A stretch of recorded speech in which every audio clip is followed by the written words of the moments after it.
Welcome back to Sakima's Ridge Homestead. Today's video is going to be a little different than our normal video. Last night we had a class for our patriotic preparedness group and we taught canning. So that's what this video is going to be about. I hope you do enjoy the video. It is going to be a little lengthy, so I do apologize, but there was a lot of information to cover. We will put Amazon links down below for most of the equipment we use if you are interested in getting any. It does help the channel out a little bit, but it doesn't cost you any more. So here we go. Let's get canning. Hello, and welcome to our channel. We're glad you're here. Hey everyone, welcome to the food preservation class. There are various methods of food preservation. There's freezing and refrigeration, which obviously works great right now. But if we're in a no power situation, they're useless.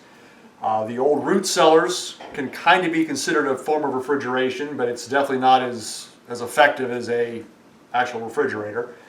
There's dehydration, salt curing, smoking, freeze drying, fermentation, which is similar to canning, and it's kind of a like the big fad right now. A lot of the homestead community is doing a lot of the fermentation. And then there's good old canning, which is what we're going to cover today. When you can, you're going to need some basic equipment. First off, you're going to need jars. You have quart jars, pint jars, there's the wide mouth jars, there's the regular jars. They both work the same. It's kind of your preference of what you want to use and depending on what you're canning. Bigger stuff, like if you're doing maybe half peaches or half pears, beets, things like that, tend to go better in the wide mouth jars because they go in easier and come out easier. Some of your smaller stuff, you can use the regular jars. I think the regular jars by far are more popular than the wide mouth jars. It just seems to be what most people use. Again, you've got your quart size and your pint size. And there's also the small jars if you're doing jams or jellies. Along with the jars, you need lids and rings. The lids, we have two styles. This is the old style, single use. You put it on, it seals, you break it off and throw it away. You can only use it one time. And we also have this new style, which has a rubber gasket and a plastic lid, and these are supposed to be reusable. We haven't ever used these before, so this is going to be our first experience with them. But it'd be a lot nicer to just be able to reuse them than have to buy and throw them away. They're not real expensive, but last year they were really hard to find. So if you've got something you can reuse, you're much better off. What's the brand name on those? I have no idea. Tatler. Tatler reusable canning lids. I think I bought them off of Tatler.com if I remember correctly. And you also need the rings. These go on to keep your lids on the jar while they're being canned, but when the processing is done and they're cooled, these should come back off. You don't want to store your jars with the rings on them, and we'll kind of get into that a little bit later, why you want to do that, or don't want to do that. You have two choices in canners, and it depends again on the type of food you're canning. If it's a higher acid food, you can, depending fruits, mostly fruits, you can water bath can. This is an older style water bath canner, just an enameled pan. Something your grandmother may have had. And we also have a newer style over on the stove right now that has the jars in it. We're going to do grapes in later. They're in there being sterilized right now. We'll show you that later when it comes over. Your other choice is a pressure canner. There's a couple different styles of pressure canners once again. This is a popular style. It has like a V-shaped gasket in it. It has various weights to go on top. You line the little arrows up and click it in place. Once the pressure starts to build, there's a little red tab here that will pop up, which will lock the lid so you cannot open it while it's pressurized. Once your steam comes out, you pick your correct weight, and just snap it on there, and as the pressure builds, this will start to jiggle to release the pressure, and that's how you know you're at the right pressure. Most pressure canners anymore are very safe. This here is a pressure relief valve. If it goes over pressure, it's going to pop this off instead of blowing the whole thing up. And whenever you pressure can, you do not want your jars just in the canner. They should all come with one of these little plates that sits on the bottom to keep the jars off the bottom, because with the violence of the boiling and the jars bouncing on the bottom, they can break. This kind of muffles that. One like this has two. If you're doing quarts, you get one layer. If you're doing pints, you can put a layer of pints in, put this second rack in, and do a second rack of pints.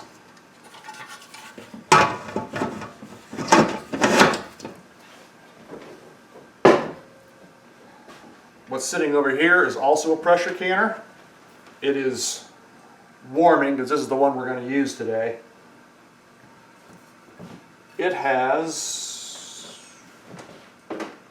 instead of the individual weighted weights, it has a round jiggler that is marked 5, 10, and 15 pounds. So depending on which weight you need, you put the corresponding hole on your post. And the same thing, when the pressure builds up, this will start to jiggle and release the pressure.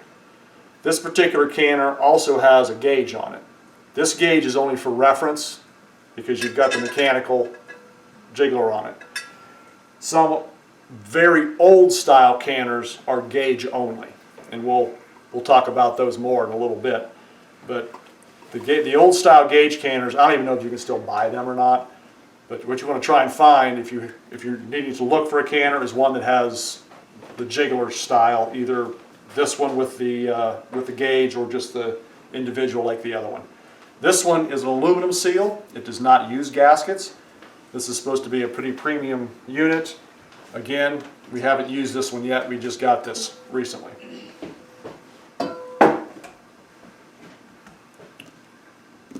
You also need some basic tools. This box actually has 2 sets in it. You can get these like for 15, 16 bucks on Amazon. These are funnels. They go into the jars, either size jar. It makes it a lot easier to put your items in the jar and keep the lid of the jar clean. This has a magnet on the end to help you pick up your lids to sit them on without having to touch them. This one's also what they call a bubble popper. You can stick it down inside the jar to let the air out.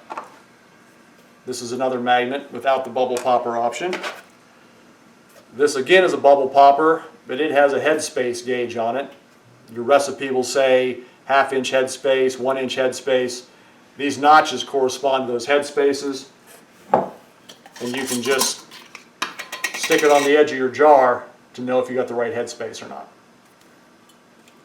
Again, we'll cover headspace a little more in depth later when we're actually canning. These help you remove the rings, and sometimes after you're done canning they're on there pretty tight, so this gives you some extra grip to remove the rings. These are jar lifters for when they're down inside the hot canner. You can use these to pick them up and not burn your hands. And this one just came with a generic set of tongs you can use for whatever.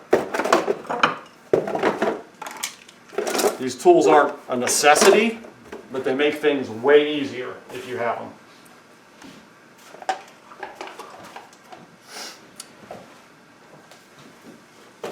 Some real basic stuff. You need some towels. We have some older towels that we just keep with the canning stuff, because you tend to get stains on them that don't want to come out. So if you have some older towels, you just keep with your canning stuff. You also need some wash rags. Some items I don't have over here, which we do have on the stove right now. You need like a nice sized stock pot. We have the sugar syrup for our grapes we're canning later in a stock pot right now. And you also can use a small saucepan. We have the lids and rings for the grapes in that right now being sterilized. You need some basic spices. A lot of recipes calls for salt, sugar. If it's a low acid food, I know every time I've ever done tomatoes in the past, you always add lemon juice to raise the acidity. White vinegar and fruit fresh. Right now the grapes are in water soaking with fruit fresh in it. Fruit fresh helps eliminate or prevent your fruit from discoloring. So if you're canning, say, apples, it's going to keep the apple a nice yellow color instead of having it turn brown like apples do when they meet the air. And the last and most important thing you need is some kind of a recipe book. Some canners come with it. This one here came with our pressure canner. It's got a few recipes in the back and instructions about how to use it. Here's an old one on just jellies and jams. This is an old CoE book. Let's see a date on this one. Oh, 1948. So there's a nice old canning book for you. I think this is a 60s ball blue book. This, I believe, was a 94 ball blue book. So there's a lot of options out there. They're very similar. The recipes don't change a lot. But this is the latest one we just got. It's way thicker. It seems to be easier to read because getting older. The words are bigger in this one than they are in the older books. So it's a little easier to read. And some things have improved or progressed. They don't recommend anymore sterilizing jars when you pressure can because they're going to be sterilized during the process. So the stuff we're using in the pressure canner, we've just washed it with soap and water. Everything that's going to go in the water bath today has been washed with soap and water and will be sterilized first. So it's just kind of, it evolves over the years. Some of the stuff that we used to do we don't have to do anymore, which is kind of nice. That's all the basic tools you would need. Now if you go a little more in depth and want to go beyond just the basic canning of, say, your garden items of green beans or tomatoes, and you want to make some jellies or go a little more in depth, some of the other items you might need would be cheesecloth or a jelly strainer, which is basically just cheesecloth and a little rack to put it in if you're doing jellies.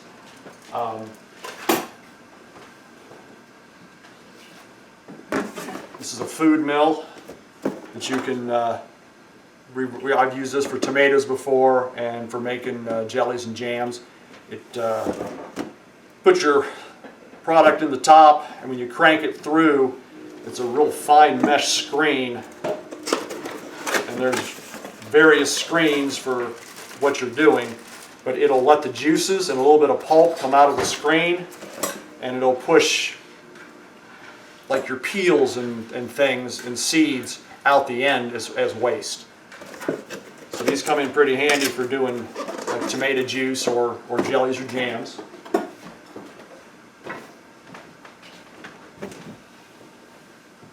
Various spices.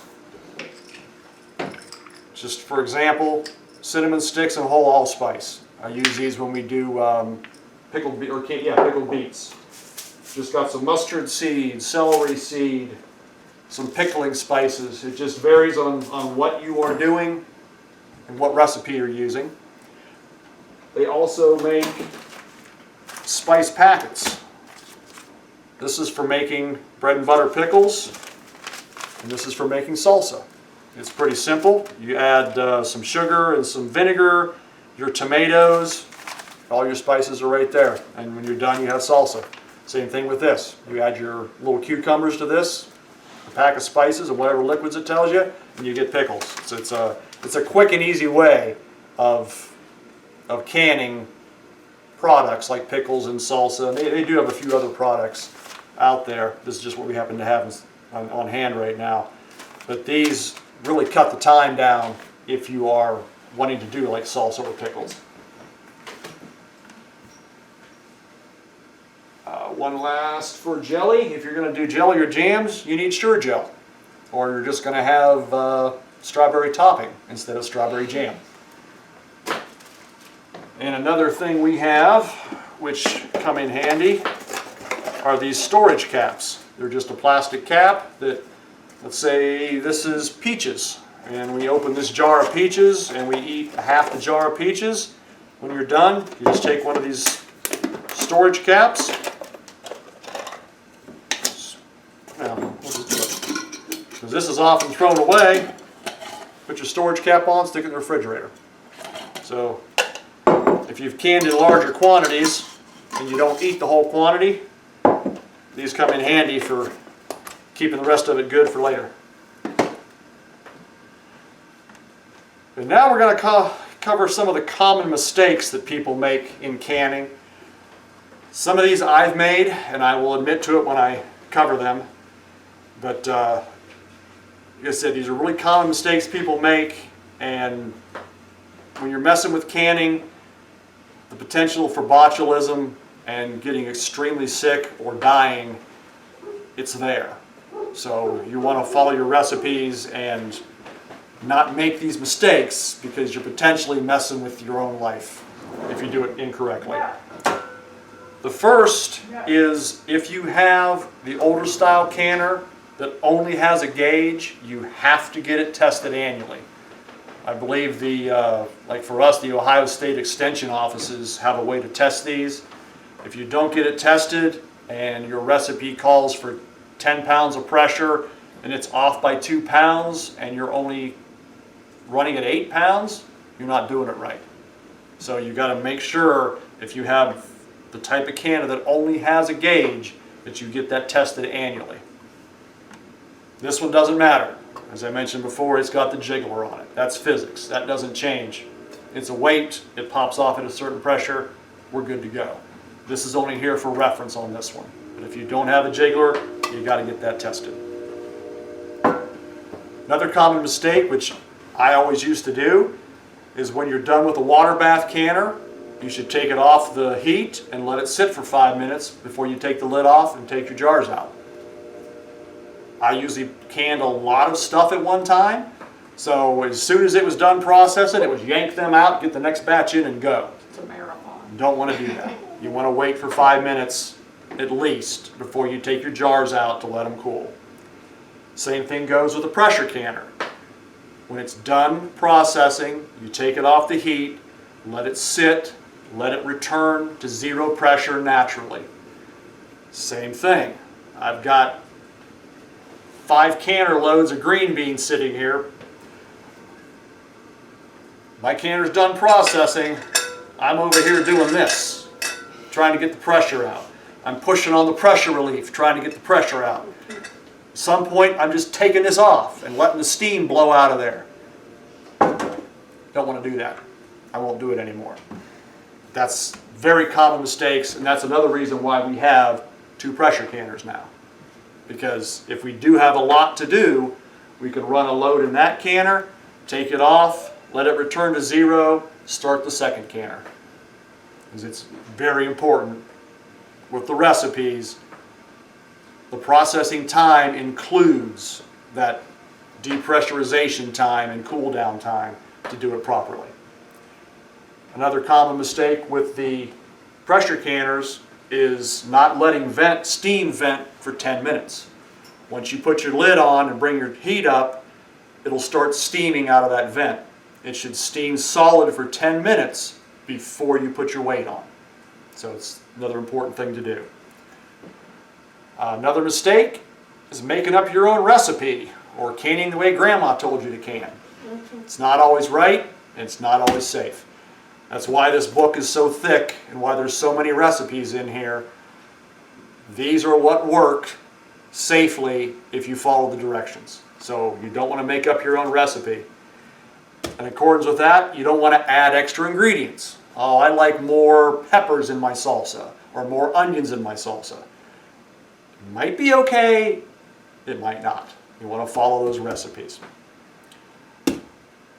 Another common mistake is not making altitude adjustments. Everything in this book is for 0 to 1,000 feet in elevation. Beyond that, you need to make adjustments. Does anybody know what elevation we are?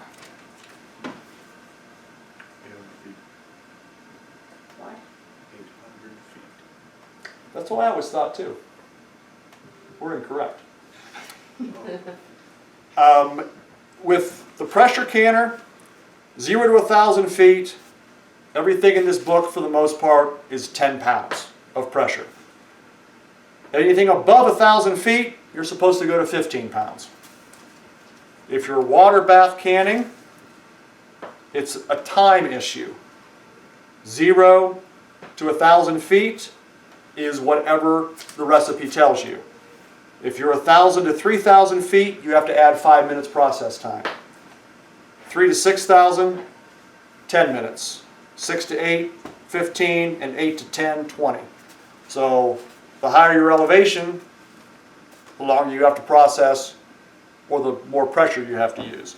The reason this is important today is I've always processed at 10 pounds of what the book tells me. I found out today we're at 12,000 feet, or 1,200 feet here. 1,287 feet. So we should be processing an extra 5 minutes beyond what it says, and we should be processing to 15 pounds instead of 10 pounds. So it was a simple download the app on the phone, and it told me, I did 2 different apps to be safe, and they both said 1,287 feet. So it's very important to know what your elevation is where you're canning, because again, if you don't can long enough and don't process long enough, you could have issues. Another common mistake is the failure to acidify tomatoes. I think I mentioned earlier, when you can tomatoes, you have to add lemon juice to it to bring the acidity up so that they're safe. There's 2 different processes of canning. There's cold pack and there's hot pack. Cold pack is pretty much raw, going into the jars and getting canned. Hot pack, you pre-cook whatever you're canning. A very common mistake is to allow that hot pack to cool before you can it. So if you're doing a hot pack, you need to get it out of the cook into the jars, which are hot, into the canner as quickly as possible to keep the heat up and not let it cool down. There's a thing called false seal. When these normally seal, you'll hear it pop like that, and it'll stay down, which is kind of ironic. That one just stayed down. And this jar is not sealed in any way, shape, or form, but it looks like it is, which is another reason why we don't want to leave our rings on, because that can sometimes give you that false seal. And you also don't want to stack your jars once they're canned, because the weight of this jar can be giving you a false seal on that bottom jar. So not keeping your eye out for false seals is a common issue. Not inspecting your jars before you can. Always want to make sure that this top lip is clean. There's no chips in it. There's no old seal. If it's a reusable, reused jar, you could have little chunks of seal from the last time it was canned. These have to be completely clean and completely dry. You also want to check for any cracks, especially the older the jar gets. Just physical condition on those. And on your seals, you want to make sure you're not dented or anything in case the box gets dropped. Just make sure they're in pretty decent shape. Same thing with your rings. Make sure they're not all bent up. After time, these will rust. So just want to make sure everything's good and clean and not chipped, in good condition. Proper headspace. Getting back to this little tool here. Having proper headspace is very important. If it says, an inch headspace, that's because the recipe knows that whatever's in there is going to expand quite a bit during cooking, and it needs that air gap in there so that it doesn't start pushing your product out through the seal, which will cause it to not seal.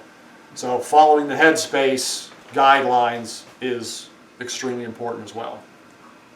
And the last common mistake is the misconception that I can use my Instapot to can in.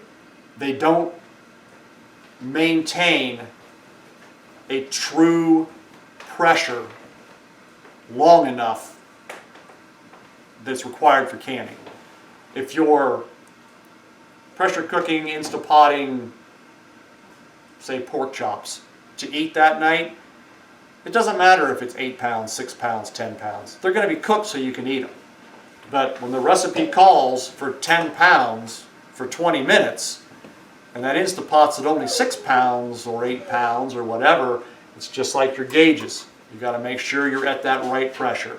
So using an Instapot is a complete no-no for when it comes to canning. Some of the things to keep in mind here when we're finished, let's say we've processed our stuff, we're all done. What do? Well, first thing we do after we let the canners naturally cool down, we take our jars out, we'll lay a towel on the table, and we'll sit our jars on the table, and we'll let them cool completely, usually overnight into the next day. During that time, you should hear those seals popping down. Next day, when they're done, you want to take off your rings. You want to check your seals. You don't want to get in there with a screwdriver and pry on them, but you want to foot the edge. And if it pops off, it's not sealed well enough. You should be able to. Here's some canned green beans. I can put a little pressure on that seal, and it doesn't come off. That's what you want. Once you're sure it's sealed, you want to wipe these off, because a little bit of liquid will come out during processing and it'll get sticky. I can imagine these, when we do these grapes with the syrup in there, the rings and jars are going to be really sticky at the top. So you want to make sure you wipe your jars off really, really well. You want to throw a date on the top. You can write on the lids if you want. No. I don't think we're going to want to write on our plastic lids because they'll be reusable. But these lids, you can write on there. You can put the date. You can write green beans if you want. They also make these little water-soluble labels that you can stick on the jar and write what's in there and the date on them.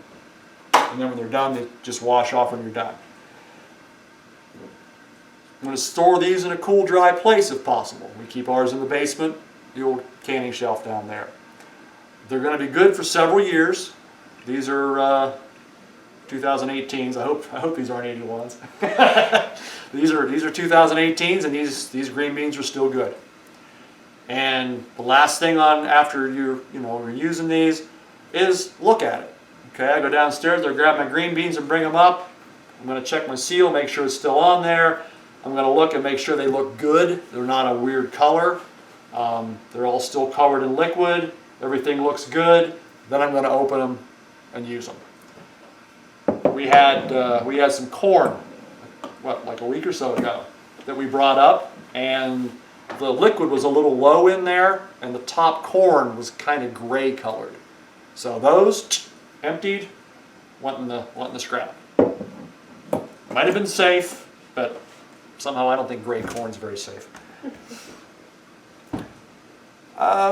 Before we move on to the actual canning process, a couple of things I didn't mention.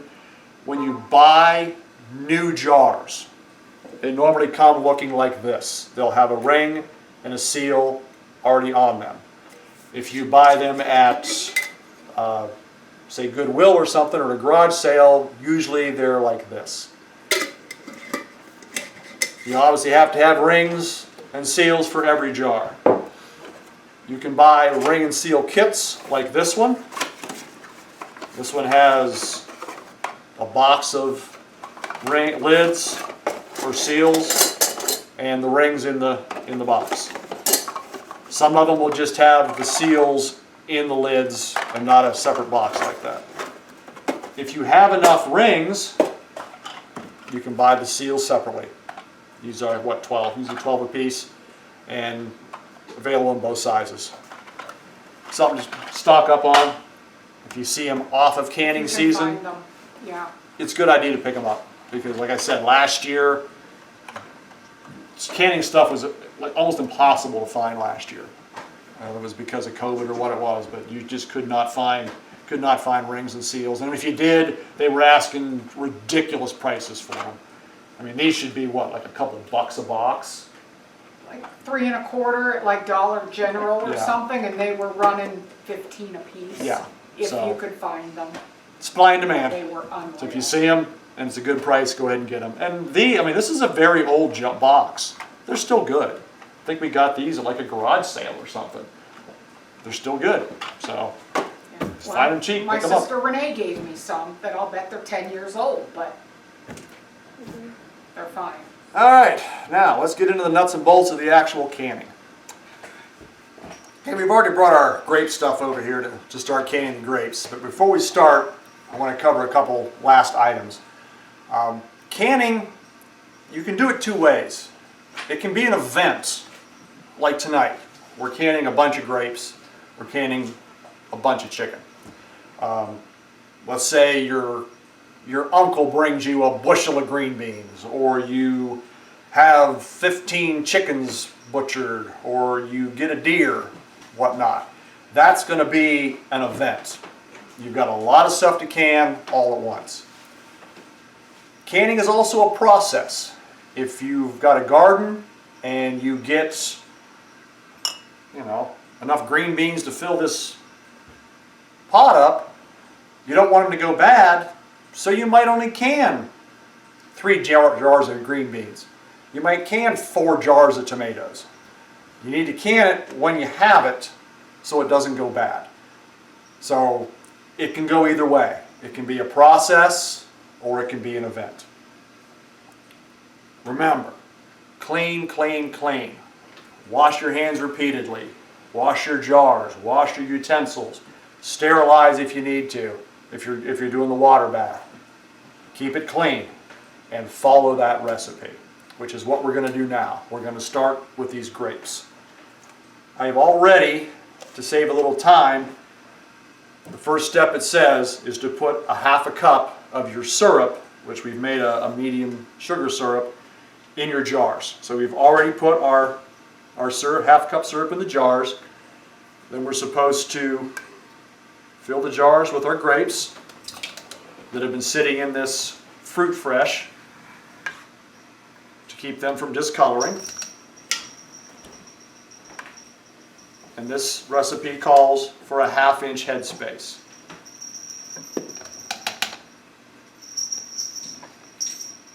So we'll just ladle all these in here, keeping roughly a 1/2 inch at this point. We will add more syrup to fill it up once we get all the grapes in there, and we'll adjust as necessary. If we have to add a grape or two, if we have to add more syrup,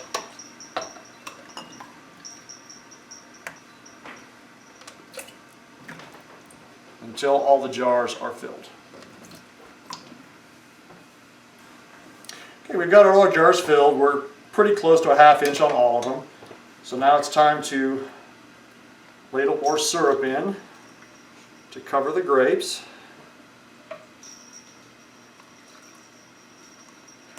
And not getting over our 1/2 inch headspace.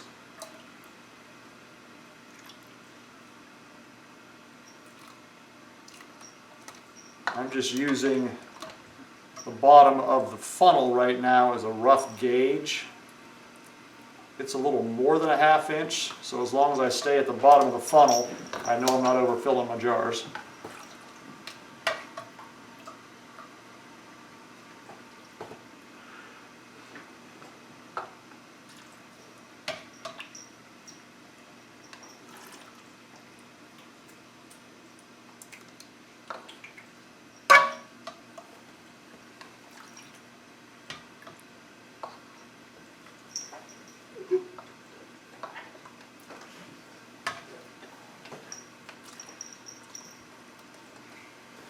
And once all the liquid's in there, you want to use your bubble popper and stick it down each side of the jar. And that should force any air out. And as you can probably see as I do this, the grapes are going down a little bit.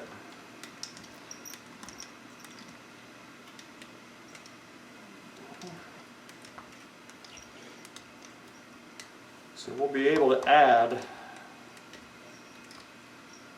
maybe a grape or two to each of these jars and probably more liquid. Okay, we want a 1/2 inch headspace, which is the second notch. We'll just stick that on there.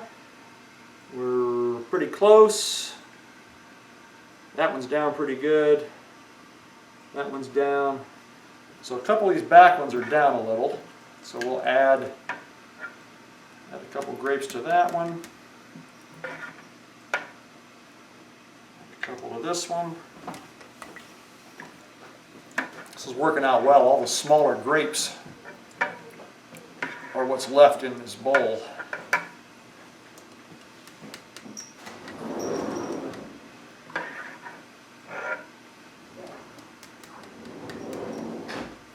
Okay, check it one more time and we'll just top it off with liquid to give us our 1/2 inch.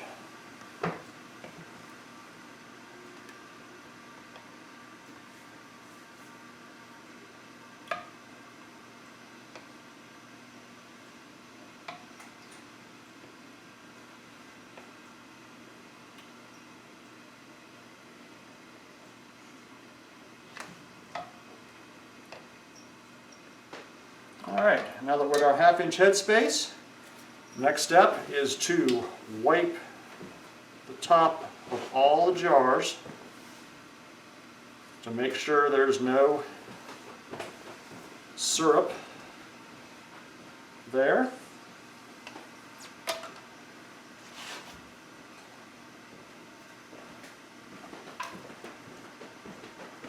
I'm just using a paper towel. It's been dampened with water. When we do our chicken, we'll be doing this with vinegar to make sure there's no fat from the chicken that's gotten on our jars. So now I'll just take my magnet, get my rings out.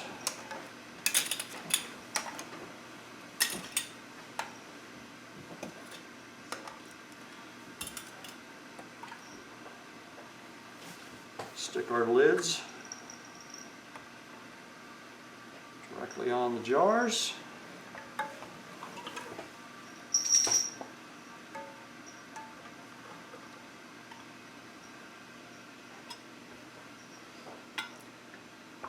These other ones are the reusable plastics, so they'll take a little assembly.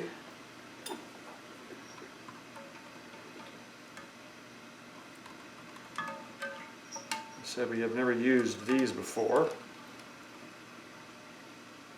so this is a kind of an experiment in this style How lid. many possible uses you're supposed to get out of those? Do you remember? I don't remember. Those. Now we take our rings, start our rings on all the jars.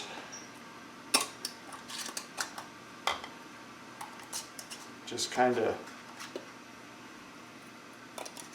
not even finger tight at this point, just so that they're on there. And they say the good way to do these is put your finger on the top and turn. And when the jar turns, that's tight enough. You don't want to over tighten these. So we'll just do that for all of them.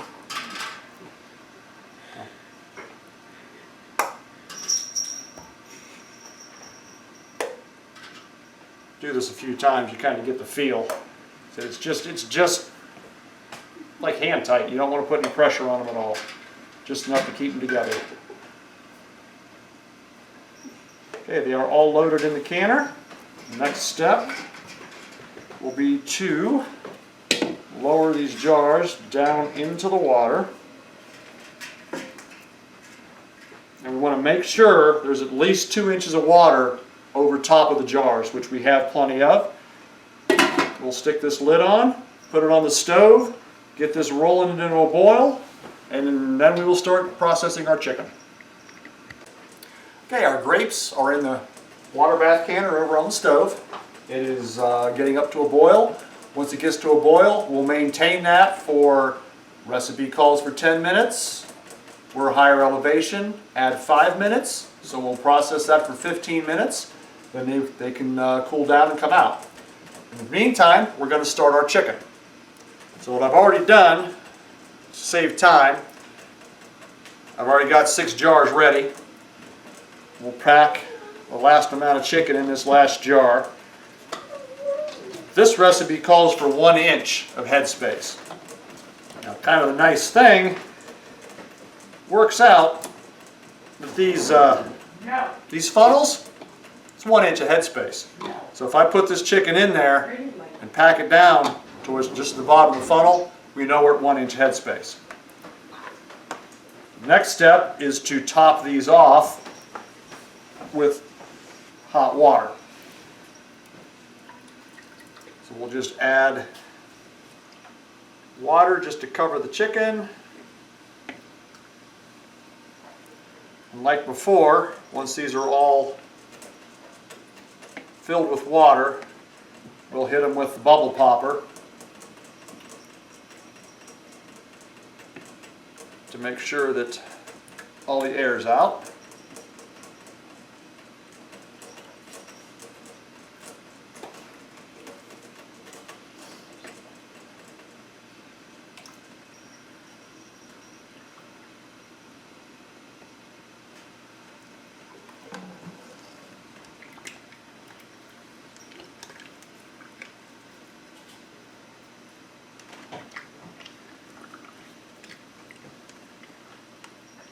Probably can't see it on the camera, but I'm actually seeing little bubbles coming up around the chicken when I do this.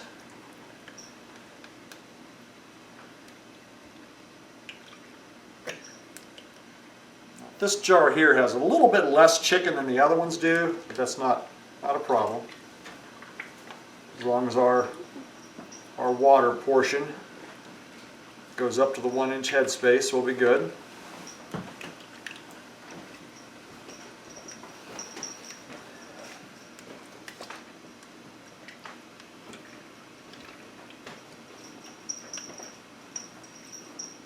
Okay, now we can check. Our 1 inch headspace is the highest mark. So that needs a hair of water, a little water. This one's good. That one's good. That one's got a hair too much, so we'll need to get a spoon and take a little bit of that liquid out.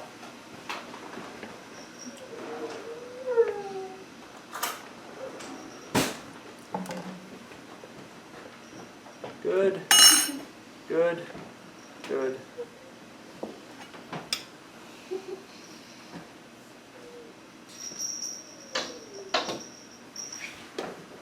Didn't take much, just a little over a spoonful. Okay, we're all at 1 inch headspace.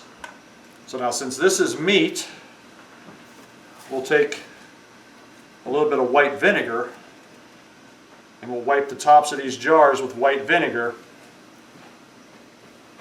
to make sure there's no chicken fat on here, because that will mess up your seals.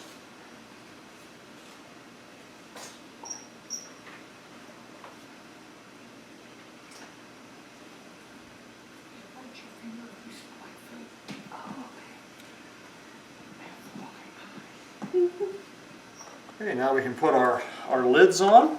Again, we're using some of the reusable lids and some of the one-time use lids. Put our rings on. And again, since this is going into the pressure canner for more than 10 minutes, we do not have to sterilize the rings. We do not have to sterilize the jars or the lids. Just wash them with soap and water. Process heat and the process time will do all the sterilizing for us when they're in there. So again, we just get these to the snug fitting. And we can now put these in our pressure canner. We boiling? Not quite.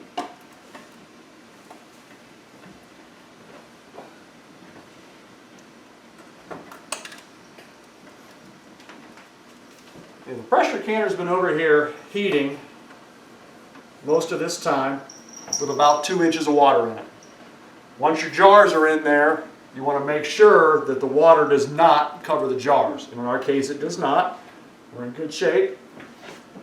We have an arrow on our lid and a notch in our canner. So that's completely different than a water bath then. Yes.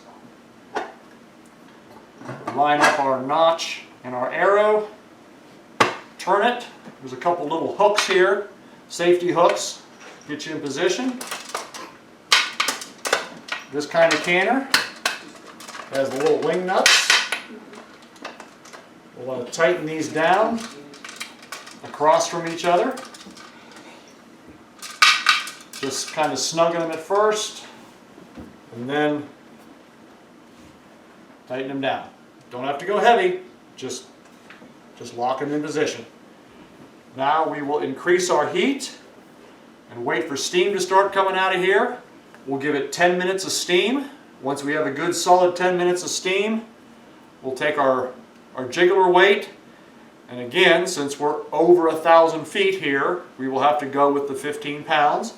We'll drop this on there at 15 pounds and wait for it to start jiggling. Once it starts jiggling, you'll want to reduce your heat a little bit. The ideal jiggle is like 4 to 6 jiggles a minute. You don't want it on here, violently bouncing around, because you're flirting with overpressure that way. You want to just kind of maintain it there at 15 psi. So 4 to 6 jiggles a minute is ideal. So we'll let this pressure build up and let that steam come out. Take it from there. One thing I failed to mention earlier when I was talking about the necessary things for canning is a timer. Granted, we all have microwaves with timers on them, stoves with timers on them, our phones have timers on them, but you should still pick up one of these dial type kitchen timers, because again, in a grid down type situation, your stove's not going to be working, your microwave's not going to be working. You're going to have to be canning, like for us, we'd be over there on our wood stove doing our canning. So this, we'll be able to turn the timer on and know what we have. One thing I noticed about this timer is a 1 hour timer. This chicken has to process for, I believe, 75 minutes. So we're going to have to reset this timer once during the process time on that chicken. But an old kitchen timer would also be a necessary item to have. Okay, we've got a couple things going on here at the same time. We've been blowing steam out of our hole for 10 minutes, so we'll go ahead and put our weight on at 15 pounds. Wait for that to start jiggling. And our grapes are done. They've been over on the stove. They boiled for 15 minutes. They've been sitting here for about 5, so we'll go ahead and take these out of the canner.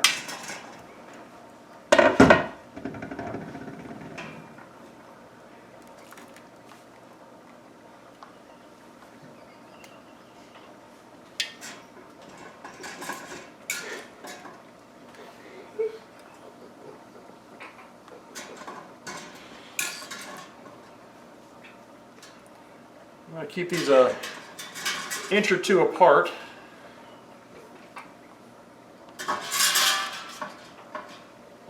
While they cool.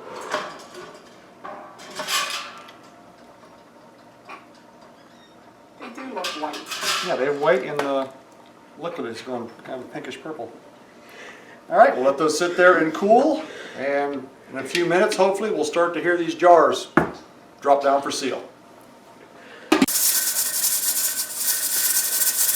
We've been running a little bit on heat here. The gauge says we're at about 14, but as you can notice, the jiggler's got some activity.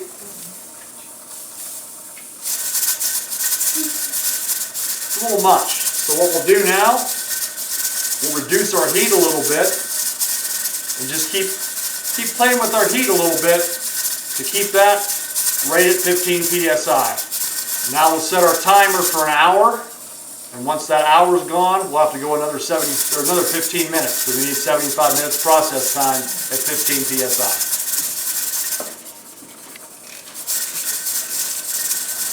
Okay, we've completed our process time of 75 minutes at 15 pounds pressure. Shut the heat off, brought the canner over here after a while when it cooled down some. It took about a half an hour for it to lose all its pressure naturally. So now we will open it up.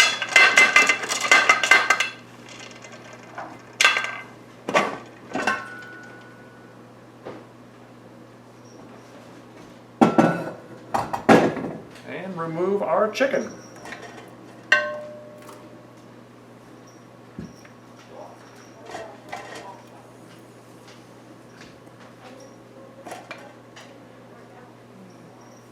And the grapes had cooled down enough that we went ahead and removed the bands on there, or the rings. They were awful sticky, so we wanted to make sure they weren't going to get stuck on there from the stickiness. There's our chicken, all ready to go. So we will let these cool. Hopefully they'll all seal.